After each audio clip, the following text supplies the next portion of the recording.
से सब विधान सुनकर व्यापार से निवृत्त हो गया, आनंद के साथ घर गया।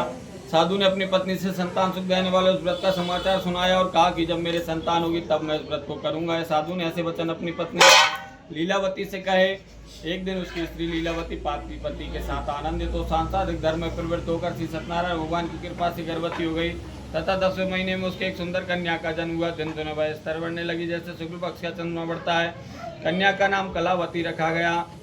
तब लीलावती ने मीठे शब्दों में अपने पति से कहा कि जो आपने संकल्प किया था कि भगवान का व्रत करूंगा अब आप उसे करिए। साधु बोला, है प्रिय, इसके विवाह पर करूंगा। इस प्रकार अपनी पत्नी को आश्वासन दे वह नगर को गया। कलावती पृथ्वीगृह में वृद्धि को प्राप्त हो गई। साधु ने जब नगर में सखियों के साथ अपनी पुत्री को देखा तो तुरंत ही दूत को बुलाकर कहा कि पुत्री के वास्ते कोई सुयोग्य वर देख कर लाओ। साधु की आज्ञा पाकर दूत कंचन नगर पहुंचा और वहां पर खोज कर और देखभाल करके लड़की के लिए सुयोग्य वणिक पुत्र को ले आया।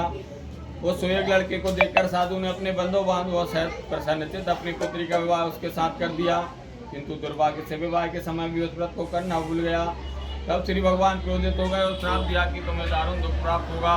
अपने कार्य में कुशल साधु बनिया जामाता सहित नाव को लेकर व्यापार करने लगे। करने के लिए समुद्र के समीप स्थित रत्नपुर नगर में गया और वहाँ दोनों सतोजामाई राजा चंद्रकेतु के उस नगर में व्यापार करने लगे। एक दिन भगवान सत्यनारायण की माया से प्रेरित कोई चोर राजा का धन चुरा कर भागा जा रहा था, किंतु राजा के दूतों को आता देखकर चोर ने घबरा कर भागते हुए राजा को धन को वहीं नाव में चुपचाप रख दिया जहाँ वो दोनों सतोजामाई ठहरे हुए थे। जब दूतों ने साधु वैश्य के पास राजा के धन को देखा तो दोनों को बांध कर ले गए। प्रसन्नता से दौड़ते हुए राजा के समीप जाकर बोले, यह दो चोर हम पकड़ कर लाए हैं, देखकर आज्ञा दें। तब राजा की आज्ञा से उनको कठिन कारावास में डाल दिया गया तथा उनका धन भी छीन लिया। श्री सत्यनारायण भगवान के श्राप के द्वारा उनकी पत्नी भी घर पर बहुत दुखी हुई और घर पर जो धन रखा था चोर चुरा कर ले गए। शारीरिक व मानसिक पीड़ा तथा भूख प्यास से अति दुखित तो अन्य की चिंता में कलावती एक ब्राह्मण के घर गई। वहाँ उसने सत्यनारायण भगवान का व्रत देखा, फिर कथा सुनी तथा प्रसाद ग्रहण कर रात को घर आई। माता ने कलावती से कहा, पुत्री अब तक तू कहाँ रही, वह तेरे मन में क्या है?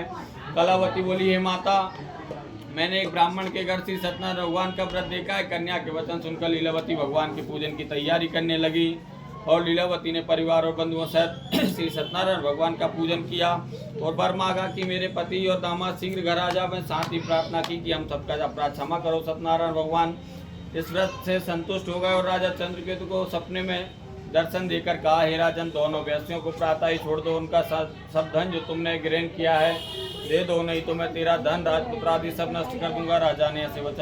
राजा से ऐसे वचन कहकर भगवान अंतर ध्यान हो गए। प्रातःकाल राजा चंद्रकेतु ने सभा में अपना स्वप्न सुनाया, फिर दोनों वणिक पुत्रों को कैद से मुक्त कर सभा में बुलाया। दोनों ने आते ही राजा को नमस्कार किया। राजा मीठे वचनों से बोला, हे महानुभावों, भाग्यवश ऐसा कठिन दुख प्राप्त हुआ, अब तुम्हें कोई भय नहीं है।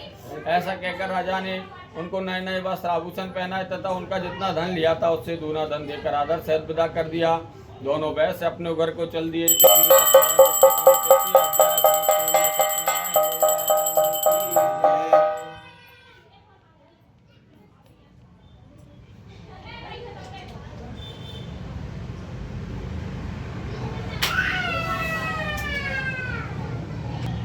सूजी बोले, वैश्य ने मंगलाचार करके यात्रा आरंभ की और अपने नगर को गया। उनके थोड़ी दूर निकलने पर दंडी वेशधारी श्री सत्यनारायण भगवान ने उससे पूछा, है साधु, तेरी नाव में क्या है? विमानी बड़े खस्ता हुआ बोला, है दंडी, आप ये क्यों पूछते हो? क्या धन लेने की इच्छा है? मेरी नाव में तो बेल और पत्ते भरे हैं।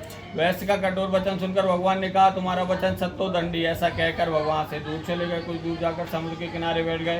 दंडी के जाने पर वैश्य ने नित्य क्रिया करने के बाद नाव को ऊंची ऊंची देखकर अचंबा किया तथा नाव में बेल पत्ते आदि देखकर मूर्छित हो जमीन पर गिर गया। फिर मूर्छा खुलने पर अत्यंत शोक प्रकट करने लगा। तब उसका दामाद बोला कि आप शोक न करें, यह दंडी का श्राप है, तब उनकी शरण में चलना चाहिए, तभी हमारी मनोकामना पूरी होगी। दामाद के वचन सुनकर वह दंडी के पास पहुंचा और अत्यंत भक्तिभाव से नमस्कार कर बोला, मैंने जो आपसे असत्य वचन कहे थे उनको क्षमा करो। ऐसा कहकर वहाँ चौका तो रोने लगा। तब दंडी भगवान बोले, हे वणिक पुत्र, मेरी आज्ञा से बार बार तुम्हें दुख प्राप्त हुआ है, तू मेरी पूजा से विमुख हुआ है। साधु बोला, हे भगवान, आपकी माया से ब्रह्मा आदि भी आपके रूप को नहीं जान सकते, तब मैं अज्ञानी कैसे जान सकता हूँ? आप प्रसन्न होइए, मैं सामर्थ्य के अनुसार आपकी पूजा करूंगा, मेरी रक्षा करो और पहले के समान नौका में धन भर दो। उसके भक्ति युक्त वचन सुनकर भगवान प्रसन्न होकर उसकी इच्छा अनुसार वर देकर अंतर्ध्यान हो गए। तब उन्होंने नाव पर आकर देखा कि नाव धर्म से परिपूर्ण है और फिर वह भगवान सत्यनारायण का पूजन कर साथियों सहित अपने नगर को चला। जब अपने नगर के निकट पहुंचा तब दूत को घर भेजा। दूत ने साधु के घर जाकर उसकी स्त्री को नमस्कार कर समाचार कहा। तो साधु की स्त्री ने बड़े हर्ष के साथ सतदेव का पूजन कर पुत्री से कहा, मैं अपने पति को दर्शन करने को जाती हूँ, तू कार्य पूर्ण करके शीघ्र आ जाना। परंतु कलावती प्रसाद को छोड़कर पति के पास चली गई। प्रसाद की अवज्ञा के कारण सत्यदेव रुष्ट हो गए और उसके पति को नाव सहित पानी में डुबो दिया। कलावती अपने पति को न देखकर रोती हुई जमीन पर गिर गई। इस तरह नौका को डूबा हुआ तथा कन्या को रोता देखकर साधु दुखित हो बोला, है प्रभु, मुझसे या मेरे परिवार से जो भूल हुई है उसे क्षमा करो। उसके दीन वचन सुनकर सत्यदेव प्रसन्न हो गए और आकाशवाणी हुई, है साधु, तेरी कन्या मेरे प्रसाद को छोड़कर आई है, इसीलिए पति अदृश्य हुआ। यदि वह घर जाकर प्रसाद खाकर लौटे तो इसे पति अवश्य मिलेगा। ऐसी आकाशवाणी सुन